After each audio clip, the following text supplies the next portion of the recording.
በአዲስ አበባ በዲፕሎማቶች ፊት ትግራይን በጊዜያዊ አስተዳደር ፕሬዝዳንትነት እንዲመሩ በጠቅላይ ሚኒስትር አብይ አህመድ ሹመቱ የተሰጣቸው ሌተናል ጀነራል ታደሰ ወረደ አዲስ አበባ ገብተዋል። በዚህ አዲስ አበባ ቆይታቸው የተሰጣቸው ኃላፊነት የሰሩት ስራና የገጠሟቸው ተግዳሮቶች የሚገመገሙበት ይሆናል። ጀነራል ታደሰ ስልጣን ላይ በቆዩባቸው 6 እና 7 ወራት ምን ሰሩ የሚለውን በተመለከተ ግምገማዎችን ለማካሄድ ብዙ የሚከብድ ሆኖ አይታይም። ምክንያቱ ደግሞ አዲስ አበባ ሹመቱን ተቀብለው መቀሌ ሲገቡ የተሰጧቸው ኃላፊነቶች 1፣ 2፣ 3 ተብለው በተብራራ መልኩ የተቀመጡ በመሆናቸው ነው። የአዲስ አበባ የሥራ አፈጻጸም ግምገማም በዚህ መልኩ የሚካሄድ ይሆናል። ትግራይ ተጠርነቱ ለፌዴራል መንግስቱ በሆነ ጊዜያዊ አስተዳደር የምትመራ ክልል ናት። ይህ የሆነው የፕሪቶሪያው ስምምነት ስለሚያዝ ነው። እናም የሥራ አፈጻጸምን ለፌዴራሉ መንግስት ሪፖርት ማድረግ ግድ ይላል። ሌተናል ጀነራል ታደሰ ወረደም ወደ አዲስ አበባ ያቀኑት ከዚሁ ጋር በተያያዘ ነው። በዚህ ወሳኝ ግምገማ ላይ ጠቅላይ ሚኒስትር አብይ አህመድን ጨምሮ ሌሎች ከፍተኛ የመንግስት አመራሮች ይገኛሉ ተብሎ ይጠበቃል። ሌተናል ጀነራል ታደሰ ወረደ አቶ ጌታቸው ረዳን በመተካት የትግራይ ጊዜያዊ አስተዳደር ፕሬዝዳንት ሆነዋል። ካገኙ ስልጣን ጋር ተያይዞ የተሰጧቸው ኃላፊነቶች ግን እንዲህ በቀላሉ የሚታዩ አልሆኑ። በ8 ነጥቦች ተዘርዝረው ለጀነራል ታደሰ የተሰጡት ኃላፊነቶች እጅግ ፈታኝ ሊባሉ የሚችሉ ናቸው። እነዚህኑ የጀነራል ታደሰ በፊርማቸው የተቀበሏቸውን ኃላፊነቶች ዘርዘር አድርገን እንመለከታቸዋለን። መሃል ፒያሳ ላይ እጅግ ድንቅ አፓርትመንት ለሽያጭ ቀረበ። የአማና ትሬዲንግ እህት ኩባንያ ከሆነው ሜሪት ሪል ስቴት በመሃል ፒያሳ ወዳጅነት ፓርክ አጠገብ በፖስቴሽን ቴክኖሎጂ እያስገነባናቸው የሚገኙ አፓርትመንቶችም ለሽያጭ አቀረብንላችሁ። ባለ 1 መኝታ ከ500,000 ጀምሮ፣ ባለ 2 መኝታ ከ840,000 ጀምሮ፣ ባለ 3 መኝታ ከ1.2 ሚሊዮን ብር በ10% ቅድመ ክፍያና ከረጅም ጊዜ የባንክ ብድር ጋር አቀረብንላችሁ። ለአጭር ጊዜ የሚቆይ እስከ 35% የሚደርስ ዳጎስ ያለ ቅናሽ የተዘጋጀ ሲሆን ባሉበት ሆኖ በዲኤችኤል ይጨርሱ። አሁኑን ይደውሉ። ለበለጠ መረጃ 0971 99171። በዛሬው ዕለት የሚገመገሙት እነዚህ ነጥቦች አንድ በአንድ ተቀምጠው ነው። ይህም በጊዜው ጀነራል ታደሰ 4 ኪሎ ላይ ስልጣን ሲረከቡ የፈረሙት ሰነድ የትግራይ ክልል አካታች ጊዜያዊ አስተዳደር የተልዕኮ አፈጻጸም የቃል ኪዳን ሰነድ የሚል ስያሜ የተሰጠው መሆኑ የሚታወስ ነው። በጊዜ ሰሌዳው መሰረት ሌተናል ጀነራል ታደሰ ወረደ ባለው 1 ዓመት የሚሆን ጊዜ ውስጥ እነዚህኑ ተግባራት ማከናወን የሚጠበቅባቸው መሆኑም ይታወቃል። ጥያቄው 4 ኪሎ ላይ እነዚህን ኃላፊነቶች ተረክበው ወደ መቀሌ ከተመለሱ በኋላ የትኞቹን ፈጸሙ፣ የትኞቹስ ቀሯቸው የሚለው ነው። ከነዚህ ውስጥ አንደኛውና ወሳኙ ጉዳይ ምርጫው ጉዳይ ነው። በቀጣይ 2018 በኢትዮጵያ ሀገራዊ ምርጫ ይካሄዳል። ምርጫው የሚካሄደው በሀገር አቀፍ ደረጃ ነው። የኢትዮጵያ ብሔራዊ ምርጫ ቦርድ የሀገር አቀፍ ምርጫውን የጊዜ ሰሌዳ ይፋ አድርጓል። በአሁኑ ሰዓት በትግራይ ከ7 በላይ ፓርቲዎች አሉ።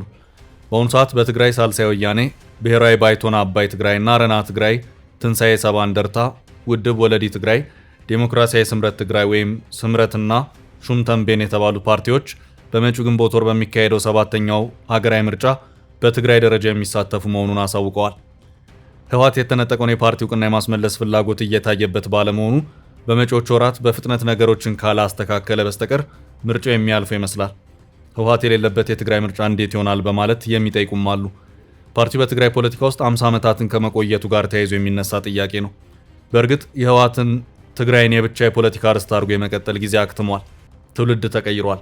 አዳዲስ የፖለቲካ ፓርቲዎችም መጥተዋል። ጀነራል ታደሰ ወረደ የፈረሙት ይኸው የቃል ኪዳን ሰነድ አንቀጽም ደግሞ ክልሉ ከዲሞክራሲያዊ ምርጫ ዝግጁ እንዲሆን ማድረግ፣ በክልሉ የሲቪክና የፖለቲካ መብቶች ተግባራዊ የሆኑበት የፖለቲካ ብዝሃነትን የሚያስተናግድ ዴሞክራሲያዊ አውድ እንዲፈጠር መስራት የሚል ሆኖ ይታያል። ይህኛው ከህወሓት ጋር ከባድ የሆነ የፖለቲካ ፍትጊያ ውስጥ መግባትን የሚጠይቅ መሆኑ ጥርጥር የለውም። ህወሓት በትግራይ ፖለቲካ ውስጥ አልፋና ኦሜጋ የመጀመሪያውና የመጨረሻው ሆኖ መታየት ይፈልጋል። ህወሓት የትግራይን የፖለቲካ ሜዳ ማንም እንዲነካበት አይፈልግም። ሆኖም ከጦርነቱ በኋላ የትግራይ ነባራዊ ሁኔታ ተቀይሯል። የህወሓትን ወጥ የፖለቲካ መስመር የሚፈትኑ አዳዲስ የተለያዩ አስተሳሰቦች በትግራይ ብቅ ማለት ጀምረዋል። ከዚሁ ጋር በተያያዘም በቀጣይ ሀገራዊ ምርጫ እንደውም በትግራይ ከባድ ፉክክር የሚኖር መሆኑ ይጠበቃል። እናም ለዚህ ደግሞ ከወዲሁ የዝግጅት ስራውን የመስራት ኃላፊነት የተጣለባቸው ሌተናል ጀነራል ታደሰ ወረደ ላይ ሆኗል። እሳቸውም እሺ ብለው ፊርማቸውን በቃል ኪዳኑ ሰነድ ላይ አኑረዋል። ግን ደግሞ ከዚያ በኋላ በትግራይ ምርጫ ዝግጅት መኖሩን የሚያመላክቱ ነገሮች አልታዩም። ለምን የሚለውም የዛሬው የጀነራል ታደሰና የፌዴራል ባለስልጣናት ወሳኝ የውይይት አጀንዳ ይሆናል። በዚህ የሚባል በዚያ ግን በጀነራል ታደሰ ወረደ የሚመራ የትግራይ ጊዜያዊ አስተዳደር ትግራይን በመጪው ግንቦት ወር ለሚካሄድ ሀገራዊ ምርጫ ዝግጁ ማድረግ ግድ የሚለው ይሆናል። ህወሓትን የሌለበት ምርጫ ማለት ጀምሯል። የፌዴራሉ መንግስት ምርጫ የግድ ነው ሲል አስታውቋል። ጀነራል ታደሰ ወረደ እነዚህን ሁለት አቋሞች ማስታረቅ ወይም ደግሞ የራሳቸውን አቋም ለይተው ይበጀኛል ወዳሉት ጥግ መያዝ ግድ ሊላቸው ነው። የስልጣን ምንጫቸው የፌዴራሉ መንግስት በመሆኑ ጀነራል ታደሰ የህወሓትን መንገድ ይከተላሉ ተብሎ አይታሰብም። የፕሪቶሪያው ስምምነትም የትግራይ ጊዜያዊ አስተዳደርን የቆይታ ጊዜ ገደበው ምርጫ እስኪካሄድ ድረስ ነው። በዚህ መሰረት በትግራይም ምርጫ የሚካሄድ ይሆናል። በዚህም ወቅት ጊዜያዊ አስተዳደር የሚባል ነገር አይኖርም። ትግራይም ቀሪው የኢትዮጵያ ክፍልም በተመሳሳይ የፖለቲካ ሂደት ላይ መሆን ግድ የሚለው ይሆናል። ይህም በመሆኑ የትግራይ ጊዜያዊ አስተዳደር የቆይታ ጊዜ በአንድ ዓመት የተገደበበት ሁኔታ የተፈጠረው ነው ይታያል። ጀነራል ታደሰ የተሰጧቸውንና እሳቸውም በፊርማቸው ያጸደቁት ኃላፊነትን የተረከቡትም በአንድ ዓመት ጊዜ ለመፈጸም ነው። 8ቱ ነጥቦች ብዙዎቹ በአቶ ጌታቸው ረዳ የፕሬዝዳንትነት ዘመን ይፈጸማሉ የተባሉ ግን ደግሞ በነበሩት ፖለቲካ ውጣ ውረዶች ሳይፈጸሙ የቀሩ ናቸው። ይኸው ዛሬ በጀነራል ታደሰ የተፈረመ የቃል ኪዳን ሰነድ የትግራይ ጊዜያዊ አስተዳደር የተዘረዘሩትን ኃላፊነቶች ለመወጣት በሙሉ ኃላፊነትና ትጋት ይሰራል በማለት በ8 ነጥቦች ተዘርዝረው የተቀመጡ ኃላፊነቶች ተሰጥተውታል። እነዚህ ነጥቦች ወረቀት ላይ ተዘርዝረው ሲያዩዋቸው ቀላል የሚመስሉ ግን ደግሞ ወደ ተግባር ሲገባ ብዙ ፈተናዎችን ማለፍ የሚጠበቅባቸው ነጥቦች ሆነው ይታያሉ። ጀነራል ታደሰ በእርግጥም ባለፉት ወራት በብዙ የትግራይ ፖለቲካ አጣብቂኝ ውስጥ እንዳለፉ ጥርጥር የለውም። ጀነራሉ ከወራት በፊት በተረከቡት ሰነድ ላይ በመጀመሪያው ነጥብ ላይ ተቀምጠው የተፈናቀሉ ዜጎችን ወደ ቀያቸው የመመለስ ሂደት እንደዚሁም በጅምር ያለው እንዲጠናቀቅና በቀሪ አካባቢዎችም በፍጥነት እንዲተገበር ማድረግ ይላል። በጦርነት ወቅት የተፈናቀሉትን ዜጎች ወደ ቀያቸው መመለስ የሚለው ጉዳይ በትግራይ በኩል በጥብቅ ሲነሳ የቆየ ነው። ነዋሪዎች የተፈናቀሉ መሆናቸው በተደጋጋሚ የሚነሳው በራያ ጠለምት፣ እንዲሁም ወልቃይት ጠገዴ ነው። በራያ የተፈናቀሉ ዜጎች ተመልሰዋል ተብሏል። በጠለምት አካባቢ ስራዎች ቢጀመሩም ጅምሮቹ በስኬት መደምደም አልተቻለም በሚል ቅሬታዎች ሲሰሙ ይታያል። በወልቃይት ጠገዴ ሁመራ አካባቢ የተፈናቀሉ ዜጎች አልተመለሱም። በትግራይ የተለያዩ አካባቢዎች በየመጠለያው ይገኛሉ በሚል የሚነሱ ጥያቄዎች አሉ። ነገሩ ተፈናቃይን ከመመለስ ባለፈ የግዛት አንድነትና የክልሉ ሉዓላዊነት ጉዳይም አብሮ ይነሳል። በዚህ ዙሪያ በዚህ ሰነድ ላይ የተሰጠ ዝርዝር ማብራሪያ የለም። ከዚህ ቀደም ተፈናቃዮችን መመለስ የሚለው ጉዳይ ሲነሳ አብሮ ሲነሳ የነበረውና በአቶ ጌታቸው እንደዚሁም በዶክተር ደብረጽዮን ህወሓት መካከል የነበረው ውዝግብ ተፈናቃዮቹ ሲመለሱ የትግራይ አስተዳደር የሚመለስ እንደዚሁም በቅድሚያ የትግራይ አስተዳደር ይመለስና ቀጣዩ በቀጣይ ይሰራ የሚለው ነበር። በዚህ የቃል ኪዳን ሰነድ ላይ በዚህ ዙሪያ ተብራርቶ የተቀመጠ ነገር አልታየም። ጀነራል ታደሰ ወረደ ያን ጊዜ ስልጣን ሲረከቡ በተፈናቃዮች ጉዳይ የፈረሙት ፊርማ ዛሬ ወደ አዲስ አበባ በተመለሱበት ወቅት የተፈጸመ ነገር የለም። በዚህ ጉዳይ በፌዴራል መንግስት እንደዚሁም በህወሓትና በጊዜያዊ አስተዳደሩ በኩል የሚታዩ መወቃቀሶች አሉ። ሌላኛው ጀነራል ታደሰ በፊርማቸው ያረጋገጡትና አዲስ አበባ ላይ ማብራሪያ የሚሰጡበት ጉዳይ ትጥቅ መፍታት የሚለው ነው።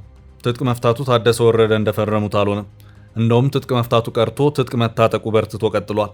እዚች ላይም ጀነራል ታደሰ ወረደ ብርቱ ጥያቄ የሚቀርብላቸው ይሆናል። ይህንን ጉዳይ ለፌዴራል ባለስልጣናቱ ከነ ምክንያቱ የማስረዳት ሸክሙ የጀነራል ታደሰ ወረደና አብሯቸው አዲስ አበባ የተጓዙት ልዑካን ቡድን አባላት ይሆናል። በጊዜው ሌተናል ጀነራል ታደሰ ወደ ፊርማቸውን ያኖሩበት ሁለተኛው አንቀጽ በፕሪቶሪያ ስምምነት መሰረት ትጥቅ የመፍታትና የቀድሞ ታጣቂዎችን መልሶ የማቋቋም ተግባር በአፋጣኝ እንዲጠናቀቅ ማድረግ በሚል አስቀምጦታል። ይህ ጉዳይ ከዚህ ቀደም ተጀምሮ ጅምሩ ባለበት የቆመበት ሁኔታ የነበረ መሆኑ የሚታወስ ነው። ለዚህም የተለያዩ ምክንያቶች ሲጠቀሱ ቆይተዋል። አንደኛው ታጣቂዎቹን ተሃድሶ በመስጠት በስልጠና ውስጥ እንዲያልፉ አድርጎ የተወሰነ መቋቋሚያ ገንዘብን እየሰጡ ከህብረተሰቡ ጋር እንዲቀላቀሉ ማድረግ ነው። ይህንን ስራ በሀገር አቀፍ ደረጃ ለመስራት ከፋይናንስ አንጻር በቢሊዮን የሚቆጠር ብር አስፈልጓል። የኢትዮጵያ መንግስት አጋዥ የውጭ ኃይሎችን ማግኘት ካልቻልኩ በስተቀር በራሴ አቅም ብቻ መወጣት የምችል አይደለም በማለት አስታውቋል። ያም ሆኖ የተወሰኑ ሂደቶች ነበሩ። አሁን ያለ የፋይናንስ አቅም ምን ያህል ርቀት የሚያስጉዝ መሆኑ ግልጽ አይደለም። የፌዴራል መንግስት ለዚሁ ዓላማ ብሎ ባቋቋሙ የብሔራዊ ተሃድሶ ኮሚሽን አማካይነት ቀደም ብሎ የጀመረውን ታጣቂዎችን በተሃድሶ ሂደት ወይም ዲዲአር ትጥቅ የማስፈታት እንቅስቃሴን ለመጀመር የመቀሌ ስራ ነበረው። ሆኖም በመሃል የተፈጠረው የትግራይ ውጥረትና አቶ ጌታቸውም ከትግራይ ለቀው የመውጣት ጉዳይ ነገሮች በታሰበው መልኩ እንዳይሄዱ አድርጓል። ይህንን ጉዳይ በተመለከተም አቶ ጌታቸው ከመቀሌ አዲስ አበባ ከገቡ በኋላ ሸራተን ሆቴል ላይ በሰጡት ጋዜጣዊ መግለጫ ያስታወቁ መሆኑ አይዘነጋም። ሌተናል ጀነራል ታደሰ ወረደ ኃላፊነትን ለመወጣት የፈረሙት የቃል ኪዳን ሰነድም ይህንኑ ይመለከታል።